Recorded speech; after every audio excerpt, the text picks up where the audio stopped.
நாட்டரசன் கோட்டை அருள்மிகு ஸ்ரீ கண்ணுடைய நாயகி அம்மன் திருக்கோவிலில் பாரம்பரியமான செவ்வாய் பொங்கல் திருவிழா. ஆயிரக்கணக்கான பெண்கள் கோவில் முன்பு ஒரே இடத்தில் பொங்கல் வைத்து வழிபாடு.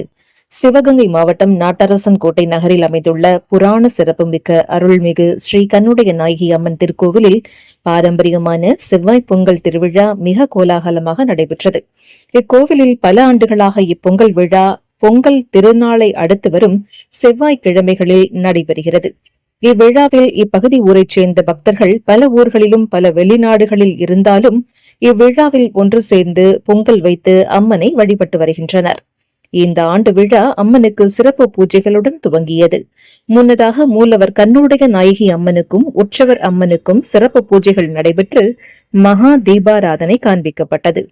இதனைத் தொடர்ந்து கோவில் முன்பு ஆயிரக்கணக்கான பெண்கள் வரிசையாக புது பானையில் மஞ்சள் பூ, மஞ்சள் கிழங்கு, சந்தனம் பொட்டு வைத்து அம்மனை வேண்டி பொங்கல் வைத்தனர். நிறைவாக பொங்கல் பொங்கி வந்தவுடன் குலவை இட்டு கண்ணுடைய நாயகி அம்மனுக்கு சமர்ப்பித்து வழிபாடு செய்தனர். இவ்விழாவில் சுற்றுவட்டார பகுதியில் இருந்த ஆயிரக்கணக்கான பக்தர்கள் கலந்து கொண்டனர்.